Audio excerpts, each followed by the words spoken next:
स्वागत है आप सभी का आज के इस वीडियो में। और आज हम लोग एक नया टॉपिक स्टार्ट कर रहे हैं और वो है आपका गुरुत्वाकर्षण। ठीक, जी हाँ, बिल्कुल ठीक। न्यूटन बैठे हुए थे सेब के एक बाग में और एक सेब उनके सर पे आके गिरा। दिमाग की उनकी मौलिकता कहिए या उनका इनोसेंट माइंड कहिए कि उन्होंने इस बात पर फोकस किया कि वो सेब नीचे ही क्यों गिरा। तो उसी आधार पर न्यूटन ने एक अपनी पुस्तक प्रिंसिपिया में एक बहुत अच्छा एक फोर्स के बारे में एक्सप्लेनेशन दिया। और उन्होंने चार बलों में जो आपके फोर फंडामेंटल फोर्सेस हैं उनमें से एक फोर्स जिसको हम ग्रेविटेशनल फोर्स या गुरुत्वाकर्षण बल के नाम से जानते हैं उसके बारे में सारी दुनिया को अवगत कराया। चलिए जानते हैं उसी गुरुत्वाकर्षण के बारे में। तो चार मौलिक बलों में से गुरुत्वाकर्षण एक बहुत कमजोर अथवा क्षीण बल होता है जो ब्रह्मांड में यानी पूरे यूनिवर्स में प्रत्येक कणों के बीच में या पिंडों के बीच में उनके द्रव्यमानों के कारण काम करता है। और इस फोर्स के बीच में लगने का जो मेन कारण है यानी इनके बीच में जो इसकी प्रॉपर्टी होती है, इसकी नेचर होती है, वो हमेशा आकर्षणात्मक होती है, यानी अट्रैक्टिव होती है। और इसके लिए जो मेन कण आपका रिस्पॉन्सिबल है वो कण है आपका ग्रेविटॉन। बात करते हैं नेक्स्ट पॉइंट के बारे में।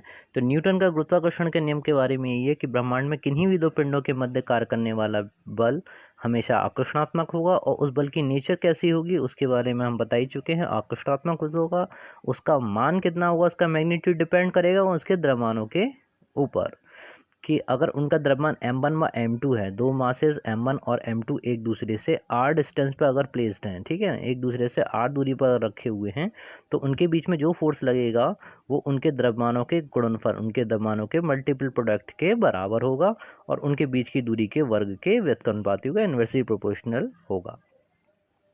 अब यहाँ पर ये भी समझ लीजिए कि अगर प्रोपोर्शनल साइन हम लोग हटाते हैं तो यहाँ पर एक कांस्टेंट आता है and this constant is known as the gravitational constant, universal gravitational constant, and this is known as the capital ji.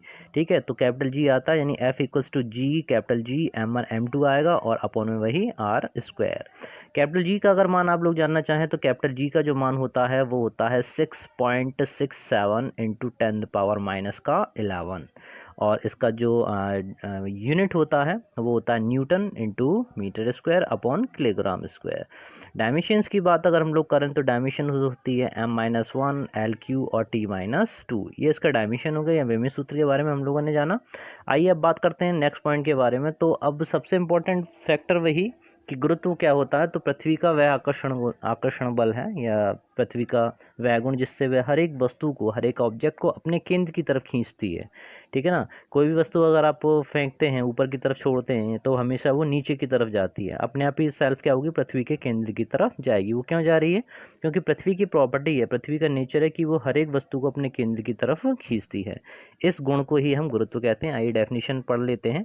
Definition में है कि गुरुत्वाकर्षण बल न्यूटन का जो गुरुत्वाकर्षण बल है वह आकर्षण बल है और जो दो वस्तुओं के बीच में कार्य करता है। और इनमें से एक वस्तु पृथ्वी हो तो गुरुत्वाकर्षण को गुरुत्व कहते हैं। ठीक है, मतलब वही है कि अगर दो वस्तुओं में से एक वस्तु आपकी है तो दूसरी वस्तु को अपनी तरफ खींचेगी। और गुरुत्वाकर्षण वह आकर्षण बल है जिससे पृथ्वी किसी वस्तु को अपने केंद्र की ओर खींचती है। और गुरुत्वाकर्षण बल का एक एग्जाम्पल है। ठीक है ना, पृथ्वी की सतह से कोई भी वस्तु अगर ऊपर की तरफ फेंकी जाए तो वह पृथ्वी पर वापस लौट आती है।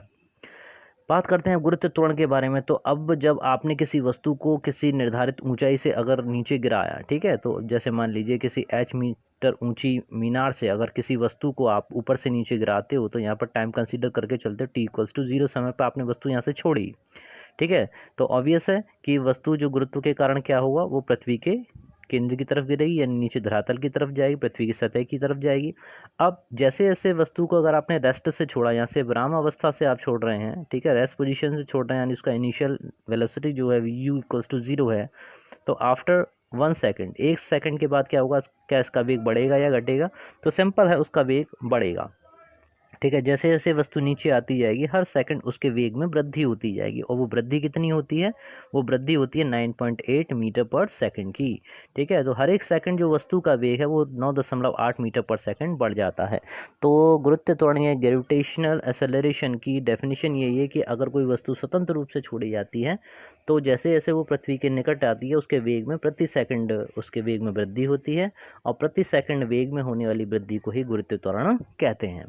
ओके, अब बात करते हैं गुरुत्व त्वरण के बारे में। तो इसमें हम लोग बात करेंगे स्मॉल जी का जो मान होता है, यानी गुरुत्व त्वरण को दिखाते हैं स्मॉल जी से, और कैपिटल जी आप लोग जान ही चुके, अभी ऊपर आपको बताया था, ये है ग्रेविटेशनल कांस्टेंट यानी सार्वत्रिक गुरुत्वाकर्षण नियतांक, इसका मान, मात्रक और डायमेंशन हम लोग देख चुके हैं। बात कर रहे हैं स्मॉल जी के बारे में, तो स्मॉल जी का जो सामान्यतः मान है वो 9.8 मीटर पर सेकेंड स्क्वायर होता है। ठीक है, 9.8 इसका आंकिक मान है, और यूनिट इसकी हो गई मीटर पर सेकंड स्क्वायर। डायमेंशंस की बात करें तो बीमित सूत्र वही होगा जो त्वरण का होता है, यानी LT-2। ओके, अच्छा, इसमें एक चीज़ और बता दें, दो चीज़ें कभी कभी बच्चों के दिमाग में रहती हैं कि m और mg। ठीक है, तो m और mg को आप यहाँ पर क्लियर कर लीजिए। m केवल उसका द्रव्यमान होता है और mg होता है भार। ठीक है, अगर इंग्लिश में कहें तो m आपका मास है, और जो mg के यानी स्मॉल जी के साथ अगर आप मल्टीप्लाई कर देते हो तो उसका वेट बन जाता है। देखिए, हर एक ग्रह उपग्रह पर जो स्मॉल जी है इसका मान अलग अलग हो सकता है। ठीक है, अगर द्रव्यमान की बात करें तो द्रव्यमान सभी जगह यूनिक है, सब जगह एक जैसा रहेगा। अपनी गैलेक्सी की अगर हम बात करें तो द्रव्यमान सभी जगह पर एक जैसा रहेगा, लेकिन गुरुत्व त्वरण के परिवर्तित होने से उसका वेट हर जगह पर अलग अलग हो सकता है। ठीक है, किसी वस्तु का वेट पृथ्वी पर ज़्यादा हो सकता है, चंद्रमा पर जाओगे वहाँ कम हो सकता है, क्योंकि चंद्रमा पर जो जी का मान है वो पृथ्वी के गुरुत्व त्वरण का 1/6 भाग है, 1/6 है। तो अगर कोई वस्तु यहाँ पर 60 किलोग्राम भार की है तो वहाँ पर अगर जाएंगे तो 10 किलोग्राम भार की रह जाएगी। ठीक है, तो इस तरह से आप हमेशा ध्यान रखिए m और mg में क्या डिफरेंस होता है। अब बात करते हैं सी के बारे में, थोड़ा और विस्तार से दे रखा है कि स्मॉल जी और कैपिटल जी के बीच में संबंध क्या है, उसको और देख लेते हैं भाई। ठीक है, तो थोड़ा सा मैं एक्सप्लेन करूंगा यहाँ पर, तो थोड़ा धैर्य बनाए रखिए। यहाँ पर अगर पृथ्वी का त्रिज्या मान लें, ये पृथ्वी है आपकी, और पृथ्वी की रेडियस है आपकी कैपिटल आर ई मान लेते हैं, और इसकी सतह पर, और इसका द्रव्यमान है पृथ्वी का ME। ठीक है, यहाँ पर इसकी सतह पर कोई m द्रव्यमान की एक वस्तु मान लें, और इस पर जो गुरुत्व त्वरण है वो स्मॉल जी है। तो पृथ्वी द्वारा जो वस्तु है स्मॉल m द्रव्यमान की, उसके ऊपर कितना भार लगेगा, mg लगेगा। और अगर पृथ्वी और गुरुत्व त्वरण पृथ्वी और वस्तु के बीच में लगने वाले गुरुत्वाकर्षण बल की बात की जाए तो वो कितना होगा आपका, कैपिटल जी MEM। ठीक है ना, MEM अपॉन RE², इनके बीच की दूरी। तो यहाँ पर अगर स्मॉल m को स्मॉल m से काट दिया है तो आपके पास बचता है G equals to capital G ME upon RE का square. That is a relationship between the small g and capital G. ठीक है, ये वो संबंध है जो आपको स्मॉल जी यानी गुरुत्व त्वरण और कैपिटल जी यानी गुरुत्वाकर्षण नियतांक में संबंध को दर्शाता है। अच्छा, कई बार बच्चे पूछते हैं कि ये जब एक दूसरे को स्पर्श कर रहे हैं तो इनकी डिस्टेंस RE के बराबर कैसे रख ली, है ना, समझ में आ रहा है ना। ये इसको जब स्पर्श कर रहे हैं तो ये इनके बीच की दूरी RE कहाँ रह गई, ये तो एक दूसरे को टच कर रहे हैं। तो इसका आंसर ये होता है कि जितना भी पृथ्वी का द्रव्यमान है वो उसके केंद्र पर केंद्रित माना जाता है, संकेंद्रित माना जाता है। तो डिस्टेंस आपकी कहाँ से मेजर की जाती है, उसके केंद्र से ही मेजर की जाएगी। ओके, तो आपको यहाँ पर समझ में आ गया कि स्मॉल जी और कैपिटल जी के बीच में क्या संबंध है। वो संबंध है small g this is equals to GME upon RE का स्क्वायर। ओके, नेक्स्ट पॉइंट पे आते हैं। नेक्स्ट पॉइंट आपका यही है कि गुरुत्व त्वरण का जो मान है उसके अंदर वेरिएशन कैसे होता है, उसके अंदर परिवर्तन कैसे है। तो यहाँ पर थोड़ा सा देख लेते हैं। तो 45 डिग्री अक्षांश सतह समुद्र तल पर जी का जो प्रमाणिक मान है वो 9.8 मीटर पर सेकंड स्क्वायर होता है। अन्य स्थानों पर जी का मान थोड़ा सा अलग हो सकता है। जी के मान में भिन्नता का जो मुख्य कारण है वो यही है, किस प्रकार से होती है कि पृथ्वी तल पर जी का मान न्यूनतम भूमध्य रेखा पर तथा महत्तम ध्रुवों पर होता है। इसके दो कारण हैं। ठीक है, एक तो पृथ्वी का आकार, दूसरा पृथ्वी का अपनी अक्ष के चारों ओर घूमना। तो पहला जो कारण है उसको हम लोग डिस्कस करते हैं कि भूमध्य रेखा पर और महत्तम ध्रुवों पर। आइए देखते हैं कैसे। अभी जो रिलेशनशिप आपने पढ़ा, अगर पृथ्वी का साइज देखा जाए तो साइज कुछ इस तरीके से, पृथ्वी अंडाकार है। ठीक है ना, इस तरीके से पृथ्वी का साइज है, पूरी तरह से गोलाकार नहीं है। ध्रुवों पर थोड़ी सी क्या है, वो चपटी है ना। तो इसका मतलब ये हुआ कि भूमध्य रेखा आपकी ये वाली हो गई और ध्रुव आपके हो गए, ये आपका नॉर्थ पोल, नीचे आपका साउथ पोल। तो आप देख रहे हैं कि जैसे जैसे अगर भूमध्य रेखा से ध्रुवों की तरफ चला जाए तो उसकी रेडियस क्या हो रही है, कम होती है। ठीक है, रेडियस का मान कम हो रहा है, घट रहा है। तो जरा फार्मूला भी ऊपर जो आपने देखा था कि जी प्रोपोर्शनल 1/RE², बाकी सब चीज़ों को हम कांस्टेंट कर देते हैं। तो यहाँ पर देख रहे हैं जी और RE² एक दूसरे के रेसिप्रोकल हैं, एक दूसरे के इन्वर्सली प्रोपोर्शनल हैं, व्युत्क्रमानुपाती हैं। यानी RE का मान अगर कम होगा तो जी का मान बढ़ेगा। तो यहाँ पर जब आप चेक करें, देखिए भाई समझ लीजिए, काफ़ी बार पूछा जाता है अच्छे से। तो जब आप भूमध्य रेखा से ध्रुवों की तरफ चल रहे हैं, ठीक है ना।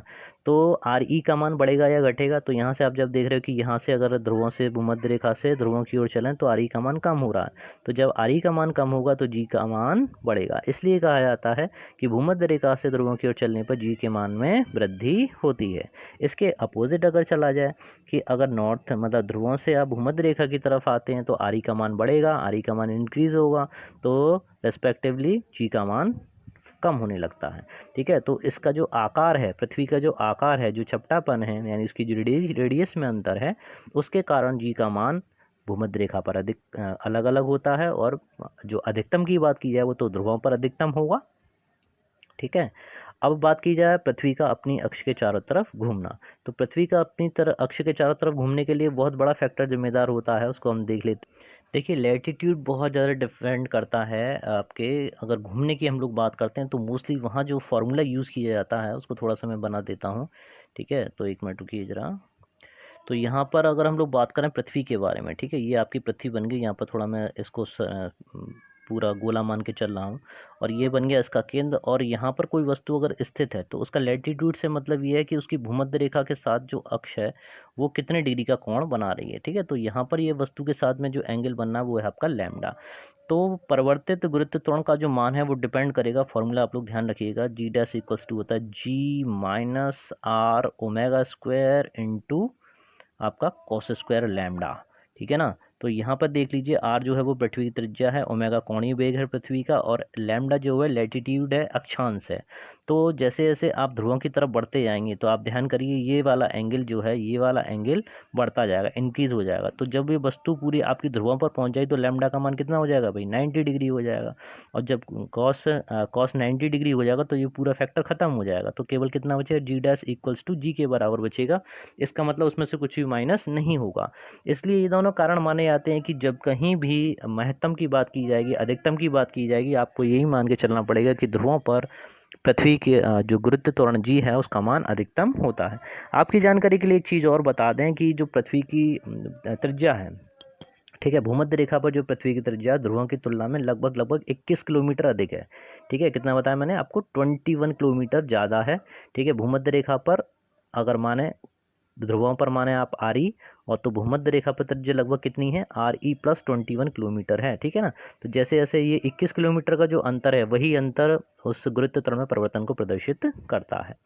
चलिए, काफ़ी बातें हो गई, नेक्स्ट पॉइंट पर आते हैं, लिफ्ट में व्यक्ति का भार। लिफ्ट में व्यक्ति के भार के बारे में बात करें तो जब कभी भी आप लिफ्ट में बैठे हों तो जब वो नीचे या ऊपर जाती है तो आप लोग कुछ अजीब सा महसूस करते हैं। ना केवल लिफ्ट की बात करें, अगर किसी बड़े से झूले की अगर बात करें, कभी मेले दशहरे में आप लोग घूमने गए हों मेले वगैरह में, ठीक है ना, तो उसमें आप झूला झूले हों तो जब झूला नीचे आता है और जब ऊपर जाता है तो उसमें एक अजीब सी फीलिंग होती है। उस अजीब सी फीलिंग का मतलब ये है कि आपको कभी कभी अपना भार ज़्यादा प्रतीत होता है और कहीं भी कभी अपना भार कम प्रतीत होता है।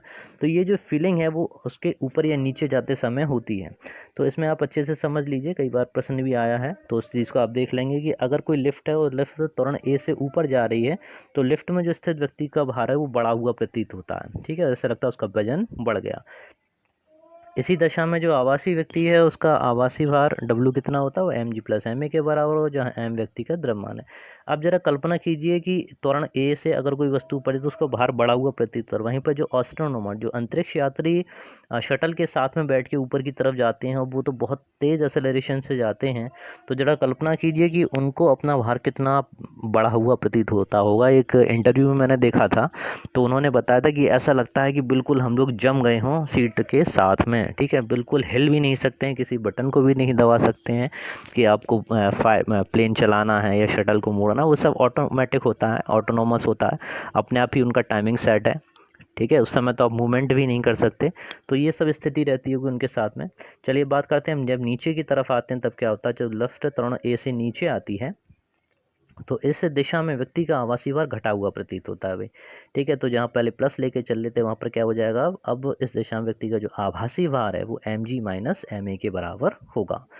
अब त्वरण ही ना हो, ठीक है, अगर नेक्स्ट पॉइंट में देखें, अगर लिफ्ट में जो त्वरण ए से है अगर एक समान वेग से जाए, ठीक है, कांस्टेंट वेलोसिटी जाती है, तो उसमें कोई भी चेंज आपको प्रतीत नहीं होगा, ठीक है। तो क्वेश्चन को आप जरूर ध्यान से पढ़ लीजिएगा, क्योंकि उसमें ये चीज़ें दे रखी होंगी कि वेग है या त्वरण शून्य है, तो उस चीज़ को जरूर ध्यान से देखा करिए। और परीक्षा में हमेशा ऐसा होता है कि जल्दबाजी होती है, प्रेशर होता है दिमाग के ऊपर, उस प्रेशर को हमें मेंटेन करके रखना है, ठीक है, और क्वेश्चन को बड़े ध्यानपूर्वक सावधानी से पढ़ना है। कई कई बार ऐसा भी हुआ कि जहाँ जिस किसी परीक्षा कक्ष में हम बैठे हैं उस सबसे पहले उसमें देखिए रोशनी प्रकाश की सही व्यवस्था है कि नहीं, क्योंकि प्रेशर में बीपी आपका हाई होगा और जो लिखा हुआ वो भी कुछ अजीब लिखा कुछ और होगा, आप पढ़ेंगे कुछ और, ठीक है। तो ऐसी परिस्थितियों से बचने की कोशिश करें, तो पहले से ही जब तक पेपर आपके हाथ में नहीं है, ठीक है, आसपास के माहौल को देख लें, अगर कोई दिक्कत लग रही हो तो उसको सही कर लें, पानी वानी पी के बैठें ध्यान से। ओके, तो जब त्वरण ए में ज़ीरो है, त्वरण ए ज़ीरो है, तो ऊपर या नीचे जाती है, जैसे व्यक्ति को अपने भार में कोई परिवर्तन प्रतीत नहीं होता है, ठीक है। अब अगर अचानक लिफ्ट की रस्सी टूट जाए तो क्या होगा, तो अगर अचानक रस्सी टूट जाती है नीचे आते वक्त, ठीक है, तो नीचे ही आने हो, मुक्त वस्तु की भांति या फ्री बॉडी की तरह से नीचे गिर, जैसे सीधी सी कोई ईंट गिर रही हो, तो उस समय जो आपका ए और जी है ये दोनों एक दूसरे के इक्वल हो जाएंगे भाई, ठीक है। आपका त्वरण जो ए है वो जी के बराबर हो जाएगा, और इस कंडीशन में डब्ल्यू m g minus m a, यानी अब तो दोनों खत्म, यानी अब व्यक्ति को जो अपना भार है वो कैसा प्रतीत होगा, बिल्कुल शून्य प्रतीत होगा, ठीक है। नेक्स्ट पे आते हैं आपका पांचवा पॉइंट, यदि लिफ्ट के नीचे उतरते समय लिफ्ट का त्वरण गुरुत्व त्वरण जी से अधिक हो जाए, ठीक है, तो क्या होगा, अगर त्वरण जी जो लिफ्ट है वो 9.8 मीटर पर सेकंड से अब ऊपर की तरफ जा रही हो, लिफ्ट के नीचे उतरते समय लिफ्ट का त्वरण गुरुत्व त्वरण से अधिक हो, नीचे ही आ रही है, ठीक है, गलत बोले, लिफ्ट त्वरण से नीचे ही आ रही है ना, नीचे उतरते समय लिफ्ट का त्वरण गुरुत्व त्वरण से अधिक हो, यानी ए का मान अगर गुरुत्व त्वरण जी से आप ज़्यादा ले जाओ तो क्या होगा, आपका सर जो है वो कहाँ लगेगा, जाके ऊपर उसकी छत में जाके लगेगा, क्योंकि उस कंडीशन में डब्ल्यू equals to m g, zero अधिक हो जाएगा, और डब्ल्यू क्या हो जाएगा, ऋणात्मक हो जाएगा। इसी आवासीय बल के कारण व्यक्ति ऊपर की ओर लगेगा और वह उछलकर छत से जा लगेगा, तो ये दुर्घटना आपके साथ हो सकती है। तो बहुत ज़रूरी है कि त्वरण ए का मान जी से कम ही रहे। चलिए बात करते हैं अब उपग्रहों के बारे में। ग्रह उपग्रह सभी लोग जानते हैं, फिर भी एक बार दिमाग में फिर से रिवाइज कर लेते हैं। तो सबसे पहले सूर्य एक तारा है जो स्वयं के प्रकाश से प्रकाशित होता है। ग्रह और उपग्रह के चारों तरफ अपनी अपनी कक्षाओं में परिक्रमा करते हैं, ग्रह के चारों तरफ घूमेंगे, ठीक है ना। तो सूर्य के आपके 8 ग्रह अभी तक, ठीक है, और ग्रह हमारा ग्रह पृथ्वी, और पृथ्वी के तो जाने कितने उपग्रह, ठीक है। अगर नेचुरल और आर्टिफिशियल की बात की जाए तो नेचुरल केवल एक है जिसको हम चंद्रमा कहते हैं, और आर्टिफिशियल तो हम लोग रोज सैकड़ों भेजने में लगे हुए हैं, ठीक है ना। तो वहाँ पर कई सारे उपग्रह इस समय हो चुके हैं। तो सही सीधी सीधी बात है कि किसी भी ग्रह के चारों परिक्रमा करने वाले पिंड को उस ग्रह का उपग्रह कहते हैं, जैसे चंद्रमा पृथ्वी का एक प्राकृतिक उपग्रह है। इसके अलावा मनुष्यों ने अनेक कृत्रिम उपग्रह जो छोड़े हैं वो लगातार पृथ्वी की परिक्रमा कर रहे हैं, ठीक है। तो इसके बाद में हम लोग अगले वाले वीडियो में पढ़ते हैं उपग्रह का कक्षीय वेग, और इसके बाद में बहुत सारी अच्छी अच्छी इसी तरह की जानकारियाँ लेके साथ आपके साथ में लगातार बने रहेंगे, ठीक है। तो मिलते हैं नेक्स्ट वाली वीडियो में, तब तक के लिए जय हिंद, जय Bharat, thank you very much.